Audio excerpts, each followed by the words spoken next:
Let's do it, y'all. Casey and the Rabbi and Casey. Pop in those earbuds for some nice conversation. The Rabbi is an expert in the Mosaic Law. Casey's strong and generous, smart hands. This is definitely your mother's writing. So won't you join us for a real swell time? We gon' talk about whatever comes to mind. Let's go.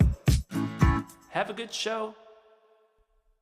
Hello, folks. I'm Casey O'Rourke. I'm Rabbi David Gerber. And welcome to Casey and the Rabbi. We have a very special guest today. Honored to have him here, Mr. Alfred Banks. Alfred takes every opportunity to maximize his brand. And that's one thing that I've always admired about yourself, is that you've always stayed true to who you are, especially in the New Orleans hip-hop culture where, you know, there's a different emphasis, there's a different style, and, you know, you're so lyric-focused and so rhythm, but a lot of the stuff that you talk about is not the traditional, you know, get money and do that sort of thing, which nothing wrong with that. There's a time and a place, but how do you see your music, or what do you think is, like, your goal as a musician, as an artist? I just want to be really nice, you know, like I want to be nice as an MC. I don't necessarily when people hear my music, the first thing I want them to hear is like, that dude can really rhyme. Right. And then I want them to go, man, this song is really good. Like, it's not like he could rap, but the song's not great, or the song's great, but he can't really rap. That's like the first thing. And all my favorite rappers said something. I'm not like what you would call a conscious rapper per se, but I am someone that says a few things that kind of sticks to the ribs a little bit. You know what I'm saying? I want people to take something away when they hear my music. So I definitely want to focus on, like, you feel like refreshed after listening to my stuff. Even if I'm, speaking about something that's a little bit more personal, a little bit more emotionally driven, maybe even sad, dark or something, it's still like a refreshing kind of like perspective, you dig? I never wanted to be like, when you listen to my stuff, you feel like you need to go listen to something else to kind of cleanse the room. You know what I'm saying? Like that type of vibe. So I actually, I went in this whole Super Bowl halftime like rabbit hole last night. Facts. Because when I listen to Kendrick Lamar, I feel like I'm listening to Bob Dylan. Like I want to, like when I hear Kendrick Lamar's music, I want to study it. But when I hear like Aerosmith, I don't care what he says. Facts. Like he's just rocking in fireworks, like hits. Right, it's a spectacle. Yeah, I get, but yeah, you know, even like we had a bunch of people watching in my garage last night, and I had captions on. I was like, wait, I just want to hear what he said. I didn't want to watch the performance. I wanted to hear what he said. Yes, but I like that. I think I think finding that and then finding the theatrics in it is like a really good blend. But at the same time, like, I'm just bar driven. I come from, like, you know, I used to like freestyle battle and stuff. I used to like lyricism is important to me.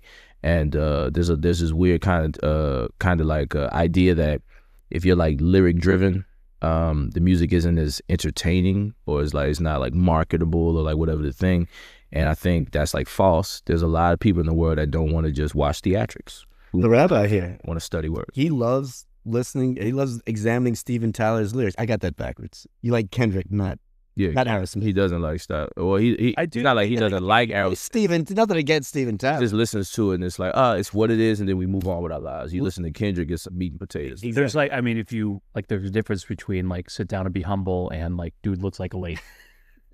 I mean, you know, that message is just eternal. But like, I want to see both. Like, I want to. Of course, that's when people ask me like, "What's your favorite type of music?" or like, "What's your favorite color?" It's like, I like them all. I mean, I don't like them all. I'm not like a polka fanatic, but I'm just saying, like, it's so mood based. It's so like emotional based. It's like, I mean, I don't hate brown. You know what I mean? Like, maybe you want to wear brown with the.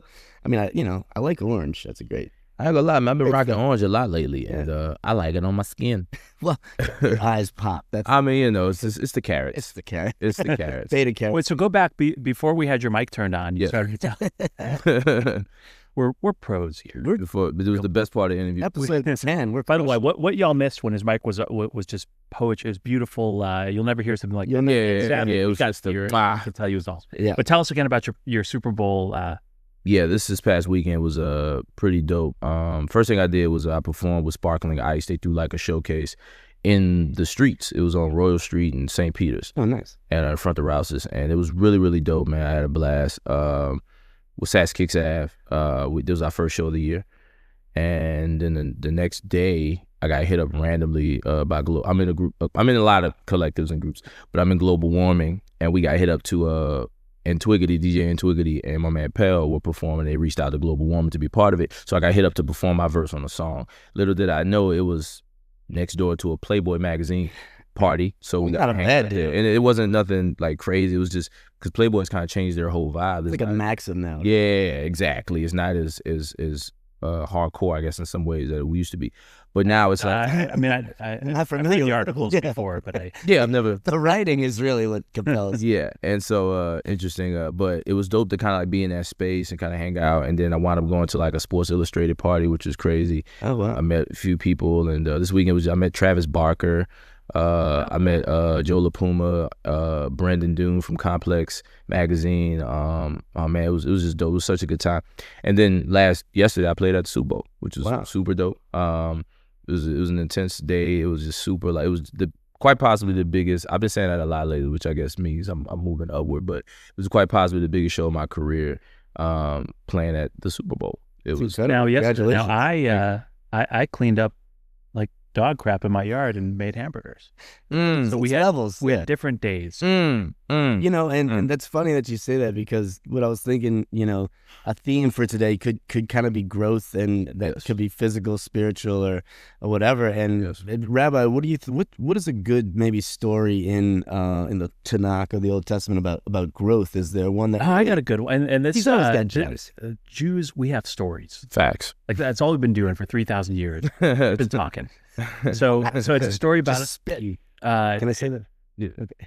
what is that? Spitting Like bars, spitting bars. bars. We like to teach a new word every time we do it. Like last time we talked about the word biff. biff. What does biff mean? Like if you That's up. if you trip over something. Oh, you biffed. Yeah, okay. I'm cool. I'm What would spitting be in Yiddish? Like like if I'm spitting bars. spitting bars. Like You're schwitzing lyrics. what is words in Yiddish? Like what is a word? How do you say the word? I could tell you in Hebrew. Yeah, Hebrew. I don't know how I say it in Like Yiddish. devar. Schwitzen devar. Yeah. Schwitzen devar. That's We your next just single. created something. Facts. Yeah. All right. So here's the story. The story is about Schwitzen.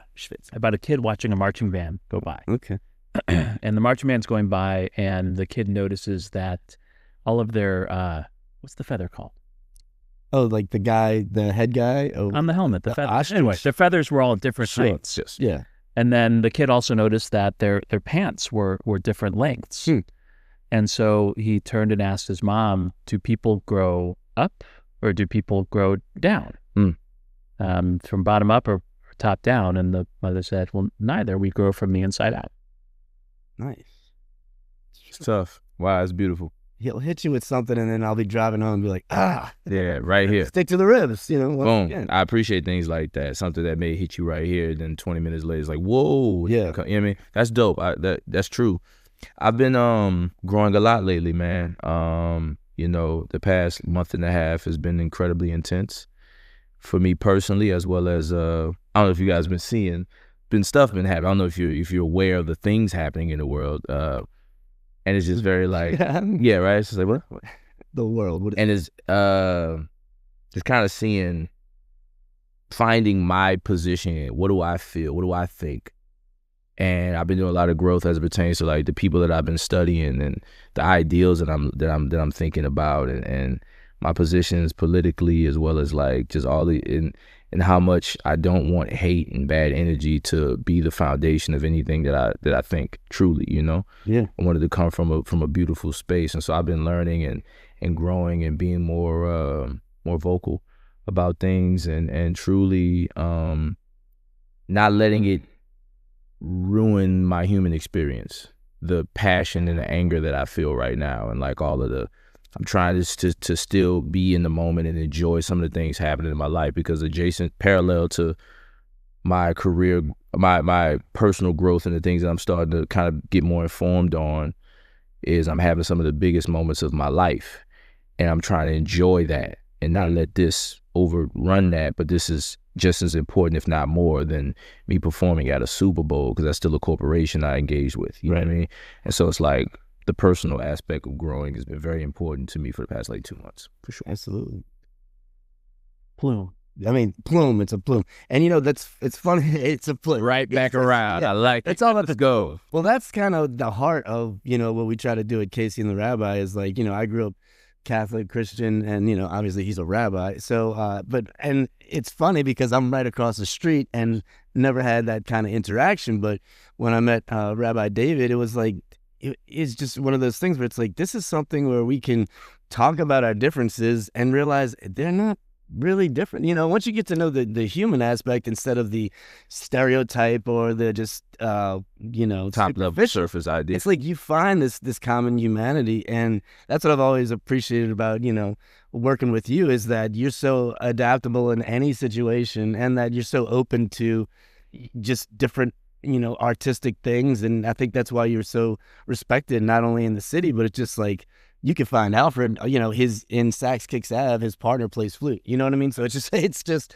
I was hearing that in your music. Yeah, the thing is, man, like, I don't, like, as long as it's dope. Right. I don't really care, like, as long as you're a good person and what you're doing is, I like it. Right. I'm down. You know what I'm saying? Like, I'm not too hard up on things. There's certain things I just won't do. Like, things, if it doesn't make me look like cool, like, I don't really want to be in a space where it's just like, I look like a weirdo, you know what I'm saying? Actually, but I'm sitting on a Lima in a sanctuary at the moment, by the way. This is a beautiful space. It feels like peaceful in here. But honestly, like, I'm just, like people try their hardest to like be liked by everybody. I don't try to be liked by everybody, but I at least want everybody to at least know I exist. And from there, you pick however side you want to be on, And there's a lot of really cool things in different walks of life, man. There's so many dope things and spaces I've never been in. I want to experience those things. I'm not really here to just stay in my little space and then just exist in this bubble. There's so many bubbles in the world. There's so many different bottles of wine fluid to blow it. That's a terrible metaphor, but you know what I mean. Like, he's a great lyricist, folks. Don't get it twisted. It's of our early conversation. We talked about the Tower of Babel and how they were climbing really high, and God scattered them and confused their language. And your traditional religion looks at that as a punishment, but what it really is the creation of culture. If we're all speaking the same language, doing the same things, then the world is a very uninteresting monolith. Yeah. And I don't like monoliths. And that's the cool part. It makes things interesting, man. Like, to walk in different, I've never been in this space before, right? And I think this is a good opportunity to maybe hear something new, try something new, even if it doesn't maybe like stay with me. I at least was open enough to have a new experience, and that's what I do. We'll stay with you. We're not leaving. We have that vet. I mean, Tiffany, our last guest, her jacket's still here. Oh, perfect. We kind of, it's like when you, the leave behind. Yeah, to leave behind. Like when you're trying to break up with a girl and she like leaves. Oh, I left my makeup case. It's like, I'll just bring it to you. You don't worry about come it. back. You don't have to come back. Yeah, we're gonna steal your shoes. But nah, I might have 200 more pairs. He is also his shoe collection is quite impressive. Yeah, it's pretty vast. See, I have 3 pairs of shoes. But that's all you need. I mean, yeah, you do. That's all you need. That's all you really Don't be like me. But see, I've got foot problems. Like my Achilles will hurt if I wear a shoe that doesn't. But I do have the one non-functional pair of shoes I have is like a retro Reebok pump. Oh yeah. Because when I was growing up, I was too small. Like all my friends had the really cool Reebok pumps, but I had the kid version of it. So I'm righting a wrong by. Of course, man. Yeah. I had the same experience with a large beanbag, and it turned out terrible. But I didn't need to go into it. I always wanted a large beanbag, and I got one. It was way too big for my house, and I posted it on Craigslist or Facebook Marketplace. I was sitting in the beanbag, being like, "Hey, I wanted this beanbag. It doesn't fit my house. Somebody get it." And so I had 50 responses of, "Dog, you're sitting in the beanbag. It's been used." I'm like, "I'm just showing the bean." Anyway, it was heartbreaking. I want my own Reebok pump story. It's like, and this is the problems in the world that you were mentioning earlier. Large beanbags. Yeah. So I'm still searching for my missing childhood beanbag. But I was humbled. I have 15 pairs of Reebok pumps. Reebok Really? is like my favorite brand of sneakers. Are they like newer or older? Like they're like usually re-releases of old shoes. I'm a big fan of what they call the OG colorway of shoes. Like back, like I guess I was born in '91, so I guess you obviously older than me. So That's around the time when I was wearing Reeboks. That exactly. In the 90s, usually the early to mid 90s is when like Reebok was at its peak. But long story short, those colorways they dropped in the 80s, when they re-released those are the ones I usually get. Do you have the ones with the tennis ball pump? Oh yeah. Every pump I have, every Reebok. That's the dream for me. I haven't seen it yet. Yeah, I have all of them. I don't have all of them. I have 15 pairs of them. Nice. Awesome. So where do you store them? Is there? I have sleep on shoe boxes. gotta sleep on shoes, man. I don't even have pillows. It's just like shoe boxes. Nah, Never sleeping over. in fact, I have so I buy the little cases. So I like to thrift. So I buy shoes that don't come with boxes. Right. Whether off Poshmark or like Macari or like eBay. And so I have a wall of about 75 in my bedroom, like on the wall, just the cases to put the shoes in. Oh, that's cool. And then in my closet, I have 2 closets. So my main closet in my bedroom, that one has like about, I don't know, 50 here and like 50 here at the bottom. And then at the top is like 75 and like another like however many over there. So I have it sectioned off. Like this here is the 50 that I've never worn yet, haven't worn yet. These are the 50 that I'm probably not going to wear too often. And these are like my Nike Dunks. And I have like my off Nike other stuff. And I have my Reebok section. And then I have like my Adidas section. I have my Jordan section. I have my miscellaneous section. Like custom shoe brands that don't really exist anymore, stuff like that. Yeah. So I try Now, that section off. we told you this was a podcast interview, but this is actually an intervention. Brought all your family and friends We here talk to you about the way your shoes. shoe Well, look, how about this? affected our I'll bring it back around for you. You guys have your childhood thing. When I was a kid, my father, when my mom and my dad separated, my dad bought me a pair of sneakers, and they were like the girl shoes. And, you know, back in the 90s, that type of open-minded thinking was not a thing. You don't wear girl shoes. Yeah. And so I wanted this shoe so bad, and it was a little small, but I was willing to wear them.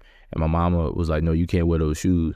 And so she took them and brought them back to get another pair. And I think I got another pair with her. But I remember just that feeling of like, man, she took this shoe. I really wanted it. My dad bought me this shoe, man. And I was like, when I get older, I'm going to buy every shoe I want. I ain't going to never get them taken. And that's like what I feel every time I buy a pair of shoes. Like, yeah, my shoe. I'm a grown up. I buy them. That's why my kids have every toy that ever existed. That's beautiful, Yeah. man. Man, that's what's up. So you mentioned rap battles. Yes. Do you have like when how much of that is off the cuff? Do you have things kind of loaded up there, ready to go that you've been kind of? Is it all improvised on the spot? It's about 20% loaded. Like I have templates of how to insult people loaded in my head. Now, in the moment, I have to figure out on the fly, like how to do it and how to compose it and make it a thing. But that skill has kind of gone over from insulting people to just observing things, you know. And I do this thing with my live set where I ask people to hold stuff up in the air and I freestyle about it. Wow. So like, I don't know, I've practiced it a long time, and that's kind of how I'm good at it. But when it comes to the battling thing, it's very improvised, very on the spot. I'm in one battle, you know, I knew I was going to battle the guy. I didn't know who I was going to battle, but like I just made sure to pay attention to everything that happened that night. And I had it loaded in my member deck, so when I got on stage, I brought it all the way back and was able to reference it and stuff, you know what I mean? Like, I don't know. And now, because of that, I'm able to observe different things in a different way. Like, I don't know, I never lie. You should know I tell the truth. You both have on jeans, but different color of blues. One's more traditional and one's more darker. The flow is never soft. You should know I go harder. You best believe it, dog. I do it all day. You guys are dressed similar with different colored grays. And it's facts. You should know the flow's fat. He don't have one, but you rocking the hat. You know what I mean? Like, just being able to like. I mean, that's incredible. Yeah. All right, so I can do that, but in the Rabbi version. All right, like you can name name 3 things, and I'll give you like a sermon on it. Yeah. Oh, that's dope. Give me some things. Yeah. Sweatpants, fleur-de-lis, and carpet. Sweatpants, fleur-de-lis, and carpet. All right, so sweatpants, fleur-de-lis. All right. So the fleur-de-lis is an old New Orleans tradition. Yes. And it's a tradition that has represented good things, and it's represented some not good things. And I actually have a pair of sweatpants with a fleur-de-lis on it that somebody gave me when I moved here. My in-laws give me like sweatpants, pajamas every Christmas. Yes. Because they have some non-Jewish family. Yes. So I am a rabbi. So one of the most powerful things about being careful, being who you are. You mentioned like wanting to be truthful in the things you say. Yes. Is being comfortable in who you are. And people dress up to come to services. People for the high holy days, they want to wear the nicest suits. But our tradition actually tells you that this room, this place where we pray, is a sanctuary. What does a sanctuary feel like? It feels like comfort. Yes. It feels like home. It feels like a peaceful space. Wow. That's why, you don't see tiled floor with echo. It's carpet. It absorbs everything we do in here. It takes it in. So, for some people, they see the fleur-de-lis and they think of like the questionable history that it's had. And some people, they think of home. And, when I think of New Orleans, all I think about is like, this place just feels like home. And that fleur-de-lis on the guitar there makes me feel like New Orleans is our home. And this is a place of comfort. And that's what, religion should bring to you. Folks. Thank you, buddy. Put it there, buddy. That's beautiful. I could preach all day long. Doesn't matter what it's about. The man's got, both of y'all have the gift, and that's why it was great to bring y'all together and everything. I guess kind of like my last question would be, so we kind of started out at the same time. You went to Loyola, Yes, sir. And so if you could tell your former self all the trials and tribulations, all the pain and the joys of the music business, like from your perspective now, where things are really starting to roll. You've done a lot, VW commercials, played all the festivals and stuff. But like, what would be the main thing, or like, what is the essence kind of what you do, and what would you tell your younger self to either focus on or don't worry about? I would tell to chill out. And that sounds very like chill out. Yeah. I had a lot of I still have a lot of anxiety, very anxious. I had a lot of uncertainty growing up, you know what I'm saying? I grew up in a space where I grew up in a very loving space, but a lot of moments of uncertainty, which I've been kind of getting through in therapy, figuring that out. And because I grew up in this kind of space of uncertainty, I was always on edge. And I always kind of like approached everything as if it was my last day on earth. You know what I'm saying? Like, there is no tomorrow. I don't know what's going to happen tomorrow, so I have to make it happen right now. Please help me make this happen right now. I refuse to not let, like that type of energy. I can relate to that. And so I would just tell the dude, chill out. It's going to be okay, right? You can rap well. You have all the work ethic in the world, and you have good intentions. You'll be fine.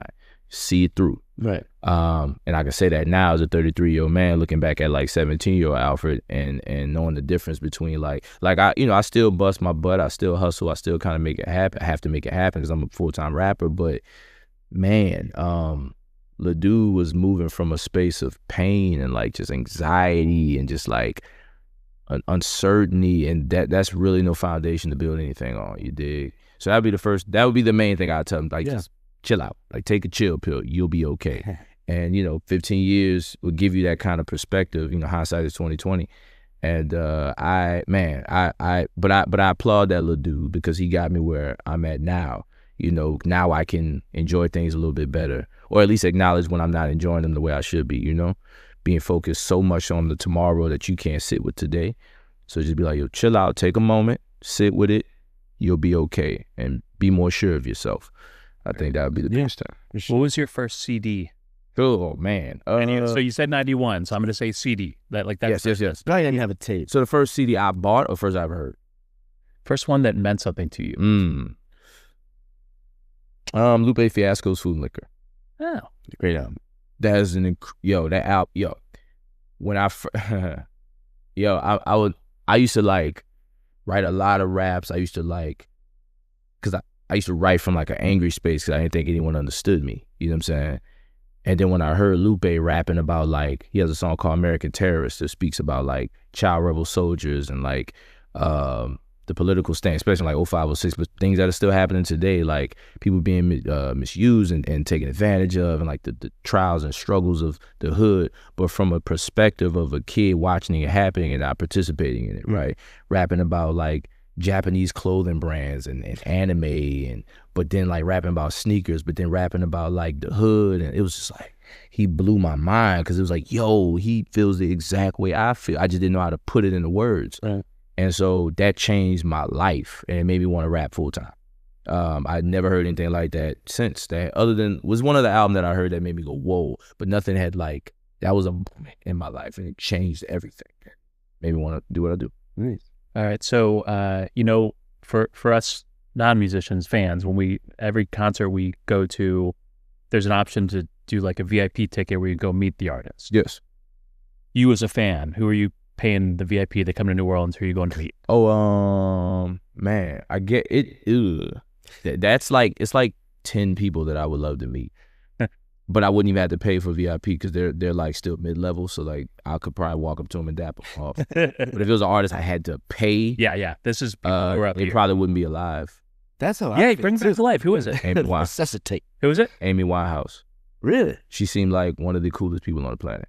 She does. Situation aside, she seemed cool as all Jewish get out. person. She looked like her energy was just like, yo, you want to grab something to eat? Just cool out. We ain't even got to do no music. Let's just hang. Yeah. That's, man. Definitely a fun time. I mean, in her music, you can just hear the pain and also the joy. So. Facts, man. She had a lot of joy. She had like, you just watching her interviews. If you listen to some of her like earlier interviews, like the girl was bubbly and she had like a lot of personality and crack a lot of jokes. She loved hip hop. Yeah. Like she loved hip hop. One of her favorite. You know that song? Mentions ODB. Yeah, It's one of her songs too. She also has that song, Me and Mrs. That's what Jones. I'm thinking of. That's Nas. Oh, really? It's Nas. She wrote a whole song about a guy she's seeing making her miss a Nas concert in London, how mad she was at. That's what that whole That's what I'm referencing. It wasn't, was. I can't say the lyrics, but Of course. kind of. Yeah, blah, blah, blah. And she loved hip. She actually did records with not, like she was a hip hop head. Yeah. You know what I'm saying? So I would love to have met her. Just chop game and stuff. That's great. Well, yeah. Do you want to, maybe we could do a little performance? No. Yes, I would. Well, this is a song that me and Alfred did. We released it on, it was a single, but also on Flow Tribe's latest album. Yes, it's called Looking for Me. And Yeah. the Rabbi, I'll play some guitar. play some guitar. It's an honor to play with you guys. Same here. We're blessed to be with you. So. So we're gonna do some musical chairs here to set up the sound, and for you all watching, you won't even notice. You won't even Because notice. If I hadn't said anything, Never had it would it. just be like magic, and we'd be in the right spot. We'll do like the. Yeah, I dream of Genie. Like, Yeah. All right, boom. All right, folks. Well, here's a little musical performance with the Rabbi, Casey, and Alfred, and it's called "Looking for Me." You can find it on all streaming services. So. It's everywhere, baby. It's everywhere. That's right. It's really just a song about confidence and feeling yourself, you know. People stay humble. Sweating these words is the trouble. Trying to get your point across, you stumble. Keep it simple and free. Simple and free. Cause every little thing I do is magic. Reach into the hat, grab you a rabbit. Shooting for the gold 24 karat, build a dynasty. Dynasty. I chop it up like a butcher. Butcher. Keep the stove hot cause I'm cooking. Cooking. Give you all the meds like your doctor. Doctor. Prescribing all the things you need. I got what you need. I chop it up and looking for the answers, but I got none. You're trying to get the point across, you stumble. Just keep it simple and free. Simple and free. You know, cause everybody's looking for me. Come on. Everybody's looking for me. That's right. I said one more time, everybody's looking for me. Slow. Everybody's looking for me. Alfred Banks in the building. They tell me stay humble, Right. so I don't hurt they feelings. Burst they bubble, lower they ceilings. It ain't my fault, I've been making a killing. What more can I say? We top billing. So now I gotta mention is Underdog Central. We got it on your mental, so regular what you get for. So live, meaning when it's go time, paying us a show time. It's Banks and Flow. Chop it up like a butcher. Butcher. Keep the stove hot cause I'm cooking. Cooking. Give you all the meds like your doctor. Doctor. Prescribing all the things you need. Got what you need. Chop it up and I keep it moving. And sometimes I don't know what I'm doing. Cause I rotate the tires and they're flattening. Trying to get you where you need to Yes, go. Lord. We Yes, go. Lord. That's right. I said everybody's looking. Everybody's looking for me. It's love. Everybody's looking for me. Looking for me. Everybody's looking for me. It's love. Everybody's looking for me. Once again, Casey and the Rabbi with Alfred Banks, the one and only. Thank y'all so much. Indeed. See y'all soon.